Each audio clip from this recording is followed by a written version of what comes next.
At Christmas dinner, with the house glowing in gold and green, I never expected my life to split open in front of everyone.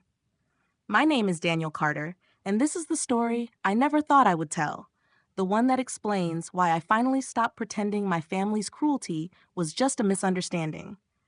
I share it now, not because it's easy, but because silence had been killing me more slowly than the truth ever could. If you've ever sat at a holiday table smiling while your chest was cracking in half, then you already know a little of what I felt that night. It was December 25th, a bitterly cold evening, the kind where the air outside stung your lungs and every step on the driveway crunched like glass. Inside, though, the house looked like something out of a Christmas card. The pine tree stretched nearly to the ceiling, dripping with ornaments collected over decades. A fire crackled in the stone fireplace. The dining table was dressed in its annual uniform: linen cloth, polished silver, crystal glasses catching the light. The smell of roasted turkey, cinnamon, and cloves wrapped the whole room in a deceptive warmth. I had told myself, as I drove over through the falling snow, that maybe this year would be different. Maybe there would be no stings hidden under the wrapping paper, no icy words disguised as family jokes. I was wrong.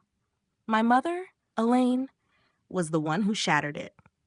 She stood at the head of the table, her wine glass in hand, her red sweater glittering under the lights, her smile just wide enough to fool the neighbors if they had peeked through the window.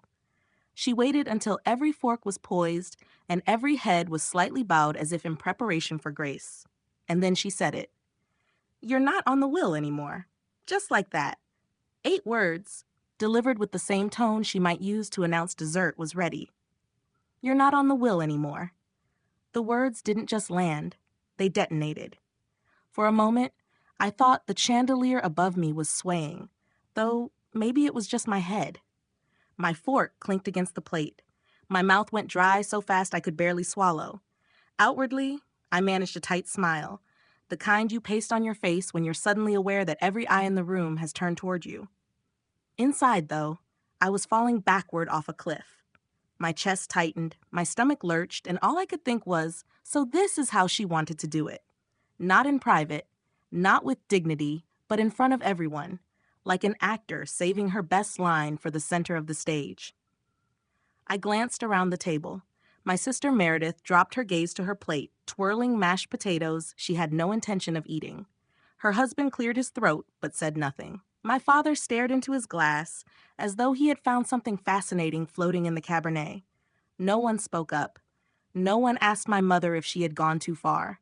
The silence that followed was its own betrayal, as sharp as her words. I could hear my pulse thudding in my ears. It reminded me of the time I slipped under the surface at the community pool when I was 12, how water muffled the world, how the lifeguard's whistle sounded distant and distorted. That's how it felt in that dining room, like I was drowning while everyone else sipped wine.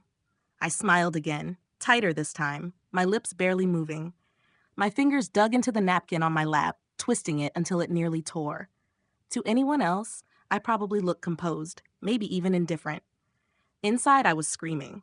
I tried to form words, any words, but they stuck in my throat. What came instead was a memory of every other holiday where she had sliced me open with a comment and then passed the gravy boat like nothing had happened. It was a pattern, one I had learned to predict. Still, hearing it this way, hearing the finality of it, that I had been erased from the family future, was like ice water down my spine. I felt myself shiver, though the room was warm. The fire popped in the hearth. Someone's knife scraped against porcelain. A chair creaked. Normal sounds, but in that moment they were distorted, magnified. Like the whole house was conspiring to remind me I was still sitting there, still supposed to eat, still supposed to act like nothing had happened. I took a sip of water to steady myself. My hand shook, the glass rattling against my teeth. I forced it down, the cool liquid doing nothing to wash away the bitterness clawing its way up my throat. My first thought was to stand up, maybe leave, but I stayed. Part of me refused to give her the satisfaction of seeing me break. I had learned long ago that my mother thrived on reactions. To cry or to shout would have been to hand her a victory. So I sat there, still as stone, every muscle in my body coiled, while the world inside me collapsed. I didn't know then that the present I had brought, wrapped in silver paper and tied with a ribbon, would become the turning point. I didn't know that the moment she tore the paper open later that night, her carefully constructed control would unravel. All I knew in that instant was that something inside me had shifted. The line had been crossed. The child who once begged for scraps of approval was gone. I was a man staring at the wreckage of his family and finally beginning to see it for what it was. I kept smiling, but it wasn't a smile of surrender anymore. It was something sharper, steadier. She didn't see it yet. None of them did, but I had already decided. That night would not end the way she expected. The thing about Christmas in my family is that it was always staged like a play. Every light had to twinkle just so, every ornament had to be perfectly placed, and every dish had to look like it belonged in a magazine. That night was no different. The chandelier above the table gleamed, the walls flickered with shadows from the fireplace, and the smell of nutmeg and cloves filled the air so thickly you could almost chew it. From the outside, it was a postcard. From the inside, it was a trap. My mother, Elaine, had orchestrated the evening like she always did, down to the seating chart.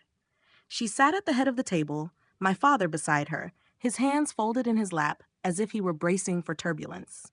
My sister Meredith sat across from me, her diamond earrings catching the glow of the candles. She fiddled with her napkin, avoiding my eyes, while her husband, Michael, tried to fill the silence with a dry chuckle about the wine being too strong. The decorations sparkled, but the air between us was thick with something sour. I had walked in hoping for a brief pause from the endless undercurrent of rivalry, hoping the holiday spirit might soften old edges. Instead, I found myself sitting in a room that felt more like a stage set for betrayal. I had been invited with the usual formality, a phone call from my mother 2 weeks earlier. Her voice was clipped, rehearsed, the kind she used when she wanted something. Christmas dinner at 6. Don't be late. No warmth, no curiosity about my life, just an order disguised as tradition. I told myself that maybe this time she meant it as peace, that maybe the call was her awkward way of extending an olive branch. But as I looked around the table that night, at the way my chair seemed positioned just far enough to break the symmetry, at the way my plate was missing the special holiday napkin rings everyone else had, I realized it had been a setup all along. The house itself whispered warnings I had ignored. When I walked in earlier that evening, the entryway had been crowded with coats and scarves, but none of them made space for mine. My mother barely looked up when she greeted me, tossing a quick, "Merry Christmas" over her shoulder as she adjusted the silverware. My father offered a nod, his eyes darting back to the glass he was polishing. Meredith gave me a polite hug, her perfume too strong, her smile too practiced. All of it should have told me something. But I brushed it aside, convincing myself that the heaviness in my chest was nothing more than holiday nerves. The first course came out, stuffed mushrooms and cranberry brie. We passed the plates around with mechanical smiles, making small talk about the weather, the snowfall, the traffic. On the surface, it sounded like a family catching up, but underneath, every word was sharp with things unsaid. My mother asked Meredith about her new promotion at the law firm, her voice brimming with pride. She asked Michael about his latest project at work, leaning forward as if she cared deeply. When her eyes flicked to me, all she said was, "Still working at the hospital?" Her tone was flat, almost mocking, as if my job, the thing that drained my body night after night, was a trivial hobby. I nodded and answered simply, refusing to give her more than she gave me. I noticed the signs of tension in small details. The way my father shifted in his seat whenever my mother's voice rose. The way Meredith's fingers tightened around her wine glass whenever my mother addressed me. The way Michael cleared his throat too often, as though trying to cut through the awkward silence that hovered between every exchange. Even the table itself seemed complicit, the silverware clinking at odd intervals, the glasses reflecting distorted faces. It all built like a low hum in the background, a vibration you could feel in your bones but couldn't escape. Before my mother delivered her line about the will, there had been a story. She recounted, with forced laughter, how Meredith once saved the holiday dinner by remembering to turn off the oven just in time. Everyone chuckled obediently, though it was clear the story was exaggerated. She turned it into a parable about responsibility, about knowing who could be trusted. Her eyes lingered on Meredith with admiration, then slid to me with something colder, a pause heavy enough to make her meaning obvious. It was always like that. She never needed to say outright that I was the outsider. Her pauses, her glances, the tilt of her voice, those were enough to tell the story. I had grown used to these performances, these little cuts disguised as family chatter. I told myself I could survive them as long as I kept my expectations low. But that night, as the candles burned lower and the shadows grew sharper against the walls, I realized I had made a mistake. I had walked into that house hoping for peace, but what I had really walked into was another act in my mother's long-running play. The scene was set, the props were arranged, and the script had already been written. All that remained was for her to deliver the line that would tear the evening apart. When she finally did, when she looked straight at me and said, "You're not on the will anymore," it was less of a revelation and more of a confirmation. The signs had been there all along, in the missing napkin ring, in the clipped invitation, in the way the house itself seemed to resist my presence. I had ignored them because I wanted to believe in something softer, something closer to the family I had always longed for. But as I sat there, my heart pounding and my hands gripping the napkin in my lap, I knew the truth. This was not a dinner meant to bring us together. This was a performance designed to break me apart. And yet, even as my chest tightened and my pulse roared in my ears, another thought began to stir. I had brought a gift, carefully wrapped, waiting under my chair. At the time, I didn't know it would change everything. I only knew that the moment she spoke those words, the air shifted. The table might have belonged to her, the script might have been hers, but the ending was going to be mine. This wasn't the first time my mother tried to cut me down in front of everyone. It had been building for years, a quiet erosion of my place in the family, until I was little more than a convenient target at the dinner table. That Christmas was only the sharpest blow, the one I could no longer ignore. Looking back, the signs had always been there, carved into holidays and birthdays like scars in stone. The first time I realized I wasn't really part of her picture-perfect family was when I was 16. It was Meredith's birthday, and my mother had organized a grand dinner, complete with streamers, cake, and a mountain of gifts. At the end of the night, when it was time for photos, she asked everyone to gather in front of the cake. I was standing beside Meredith, smiling awkwardly, when my mother glanced at me and said, "Daniel, maybe you should take the picture instead." She didn't say it with malice, at least not openly. She said it lightly, like it was practical. But the way Meredith's friends giggled, the way my father shifted uncomfortably but said nothing, the way Meredith leaned into the center of the frame without me, it told me all I needed to know. That night, I wasn't family. I was the help. Years later, when I was in college, the pattern only deepened. I worked long hours at a campus cafe, balancing classes and shifts to pay my tuition. One semester, when my financial aid was delayed, I swallowed my pride and asked my mother for help. She sighed, looked at me with that familiar mixture of disappointment and superiority, and said, "Why can't you be more like Meredith? She never struggles with things like this." The irony was bitter because Meredith never had to. My parents paid her tuition in full, even gave her an allowance. But for me, there was only that cold shrug, that sharp reminder that in her eyes, I was always falling short. One of the clearest examples came just 2 years before that Christmas dinner. My father had suffered a health scare, a spike in blood pressure that landed him in the emergency room. I was the one who left work early, the one who drove him to the hospital, the one who stayed all night by his bedside. When the bills came in, I quietly paid the deductible because I knew they were struggling. I never told anyone, not even my father, but my mother knew. And months later at Thanksgiving, she raised her glass and toasted Meredith for always being the dependable one. I remember sitting there, my plate untouched, the taste of stuffing turning to ash in my mouth. I had paid for my father's care, and yet in that moment, it was as if I had never lifted a finger. These weren't isolated moments. They were threads in a larger pattern. My mother always found a way to rewrite history so that Meredith shone while I disappeared into the margins. When I got promoted at the hospital, She brushed it off as stable, but nothing remarkable. When Meredith landed a new client, she threw a dinner party in her honor.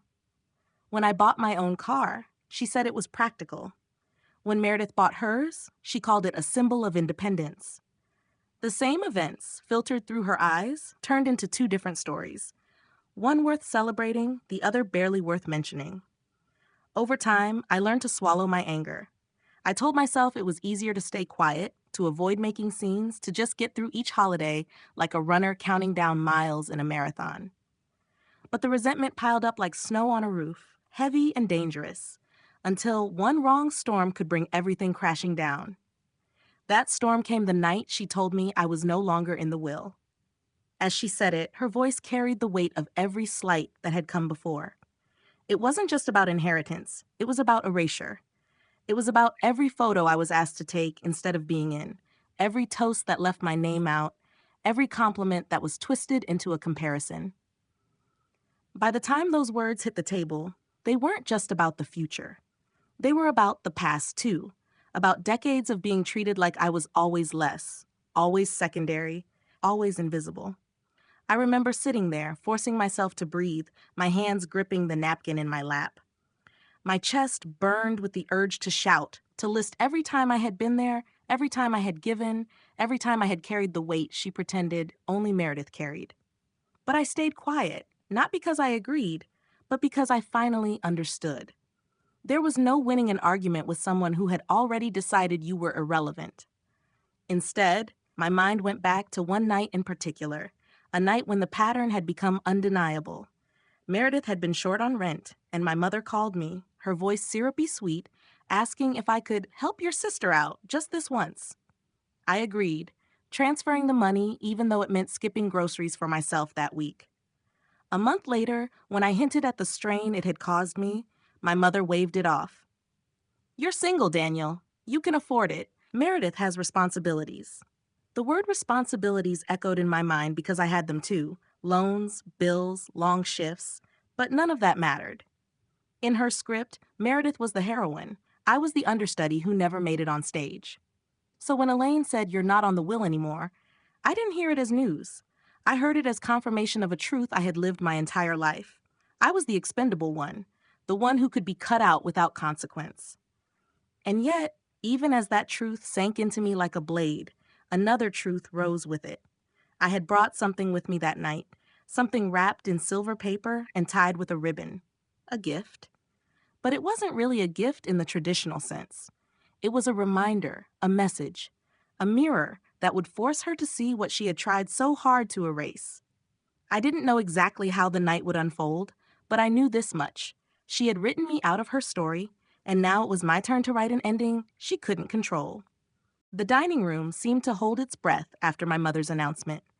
Forks hovered in midair, wine glasses paused halfway to lips, and the only sound was the faint crackle of the fire. My heart thundered in my chest, but my face remained calm. Years of practice had taught me how to mask the storm inside. I glanced down at the small silver-wrapped box resting discreetly by my chair.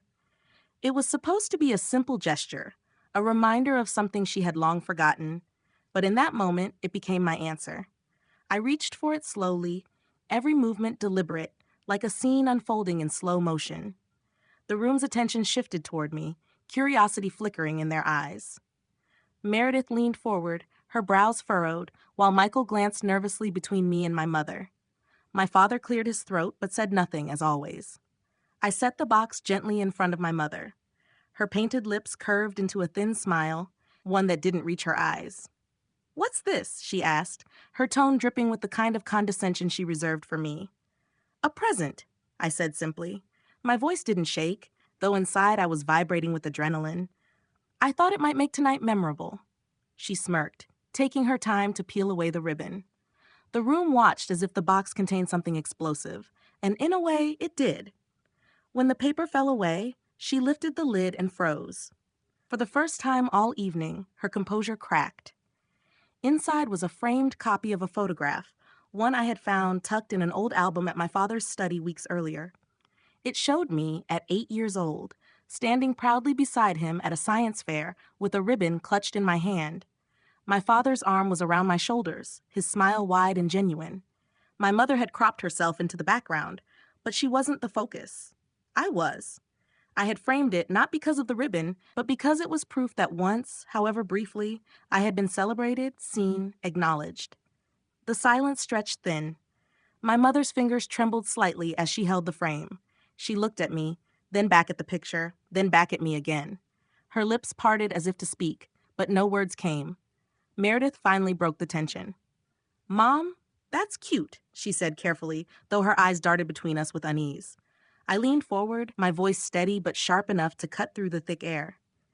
"You told me I'm not on the will anymore, that I don't matter. But this proves that once I did. And whether you like it or not, I always will."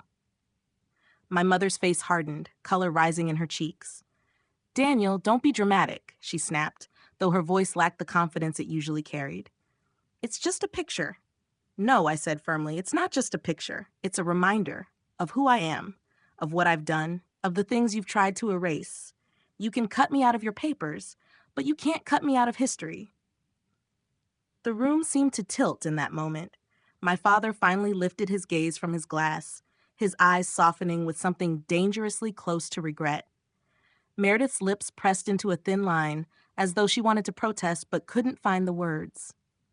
Michael shifted uncomfortably, clearly wishing he was anywhere else. My mother set the frame down sharply, the glass clinking against the table. "You think this proves something?" she hissed. "It proves nothing. A single photo doesn't change the truth. You've always been difficult, Daniel. Always demanding, always resentful." I met her gaze without flinching. "No, I've always been here. That's the difference. I was here when Dad needed a ride to the hospital. I was here when bills piled up. I was here when you needed help, even if you never said thank you. And I'll still be here long after the money you dangle like a leash is gone." The words hung heavy in the air. For the first time, I wasn't the one shrinking in my chair, waiting for the night to end. For the first time, it was my mother who shifted uncomfortably, her fingers drumming against the table as though she wished she could undo what had already been said. Meredith spoke softly, almost in a whisper. "Mom, maybe you should." "Stay out of this," my mother snapped, turning on her daughter with a glare. But the crack in her armor had already shown. I leaned back in my chair, a strange calm washing over me.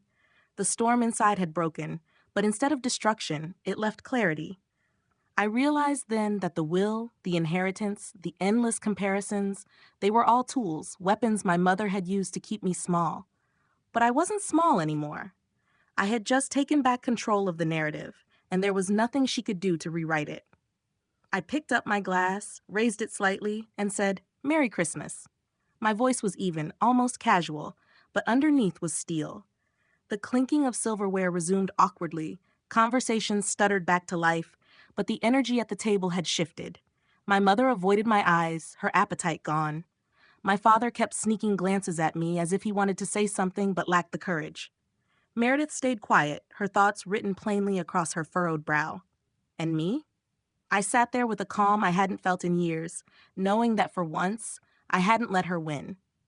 That night, as the fire dimmed and dessert was served half-heartedly, one truth became clear. My mother had tried to erase me with words, but I had written myself back into the story. And nothing, not even her carefully orchestrated silence, could change that. The air after my toast was thick, as if the entire room had been sealed in glass. My mother sat stiffly with her hands folded around the stem of her wine glass, her lips pressed so tightly together they almost disappeared. My father looked as though he wanted to disappear himself. Shoulders slumped, eyes darting between us like a man caught in a crossfire. Meredith leaned back slowly, her diamond earrings swaying in the candlelight, her silence loud enough to echo. Michael shifted in his chair and pretended to study the pattern of the tablecloth. I had never seen them so collectively stunned, and for a brief moment I let the silence stretch. I wanted it to sink in that I was no longer the one shrinking from the storm. I was the storm. My mother finally broke the stillness, her voice sharp, clipped, and brittle. "So this is what you wanted, Daniel? To humiliate me in my own home?" She spat the words out like they were poison. I set my glass down carefully and met her glare. "No, what I wanted was honesty. You gave me cruelty instead. All I did was return the favor. Her face reddened, and she leaned forward, her knuckles whitening around the stem of her glass. You think a framed photo changes who you are? You've always been the ungrateful one. Nothing will erase that. I leaned back, calm, my voice steady. You're right about one thing, Mom. Nothing erases the past. Not your words, not your will, not even your silence. The photo wasn't to prove something new. It was to remind you of something you conveniently forgot. I let my gaze sweep across the table, making sure no one could look away. I have always been here. You may erase my name from your papers, but you can't erase me from this family's history. The words landed like sparks on dry wood.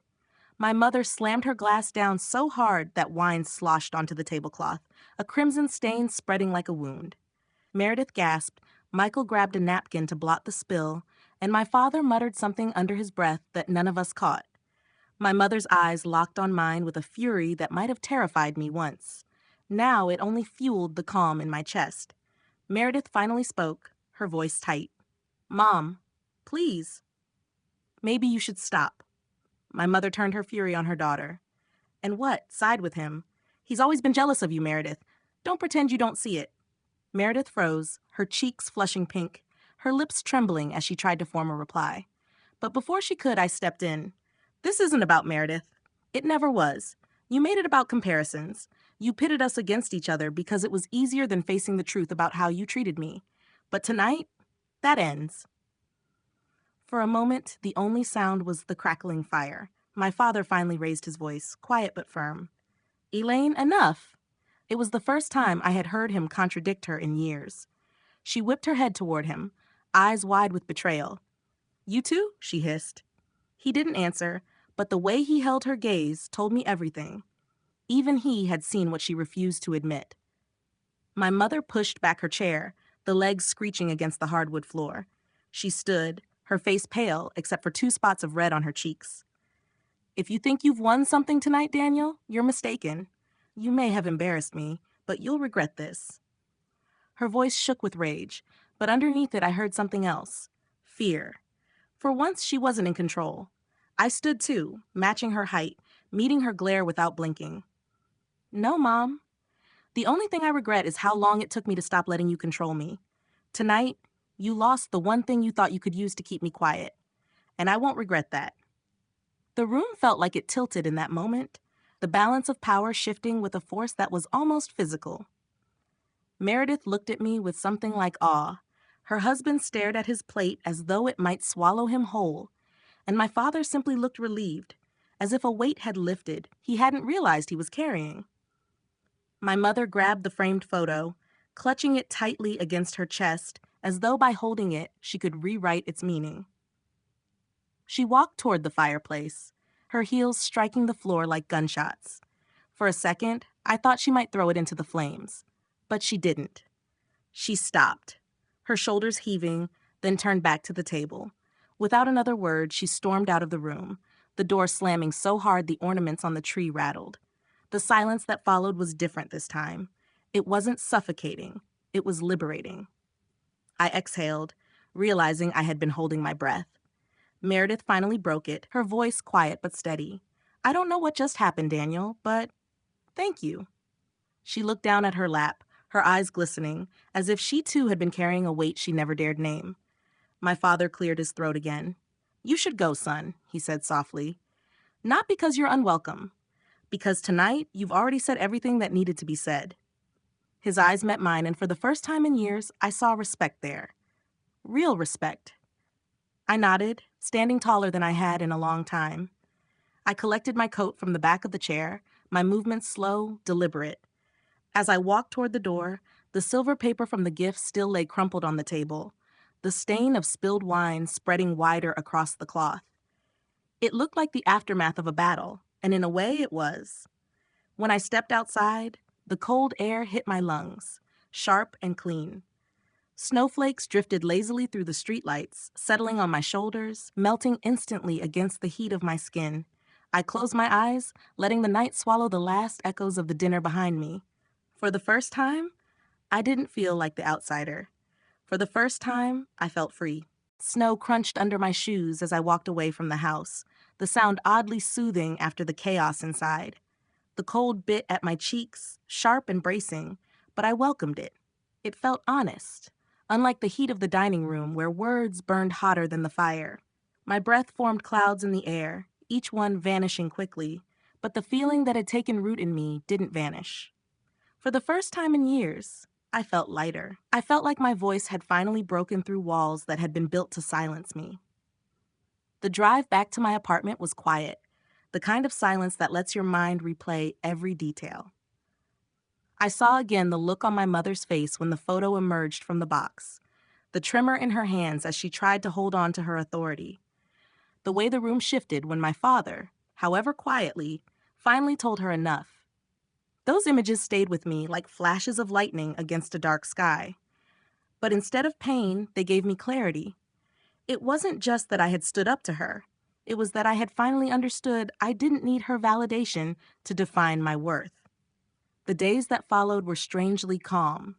Meredith called me once, her voice hesitant, as if she wasn't sure she had the right to speak after years of playing the favored child. "I don't know what to say," she admitted. "I think I always knew, but I didn't want to see it."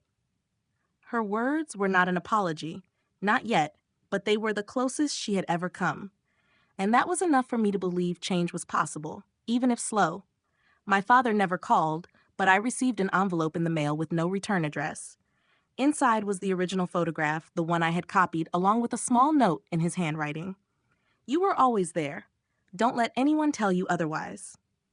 It wasn't grand, it wasn't public, but it was his way of choosing a side. As for my mother, she remained silent. No phone calls, no letters, not even the usual clipped messages about family events. And oddly, I didn't miss it. For years, I had mistaken her silence for punishment, but now I understood it was freedom. Her absence gave me room to breathe, to build a life that wasn't weighed down by the constant tug of her disapproval. I started noticing small changes in myself. At work, I no longer second-guessed every decision, wondering what invisible critic might find fault. I spoke with more confidence to my colleagues, even volunteered for projects I would have avoided before. Friends told me I seemed different, more grounded, more present. And they were right. When you stop carrying the burden of someone else's narrative, you finally have both hands free to build your own. The biggest lesson from that night was simple but powerful. Family doesn't define your value. Love should build you, not break you. Respect should be earned through kindness, not demanded through fear. My mother had spent years convincing me that my worth was conditional, tied to whether I met her impossible standards. But standing up to her, showing her that picture, refusing to be erased, that was the moment I learned my value was never hers to give or take. Holidays still sting sometimes. I still remember what it felt like to sit at that table, surrounded by glittering lights and hollow laughter, carrying the weight of being unwanted. But now when I decorate my own small tree, when I invite friends over for dinner, I fill the room with something my childhood never had: genuine warmth. I make sure every guest feels included, every story heard, every photo has everyone in the frame. That is the family I choose to create. I tell this story not because it's easy to relive, but because I know I'm not the only one.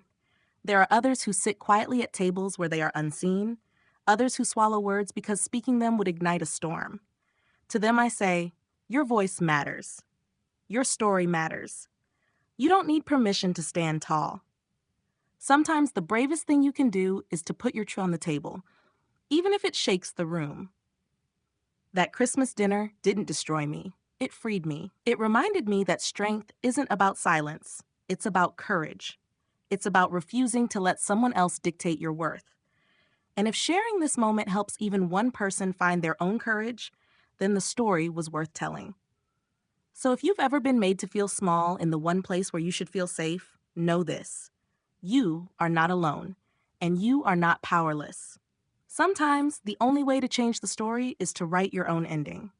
And if you want to hear more stories like this, real stories about family, struggle, and finding your voice, I invite you to stay with me.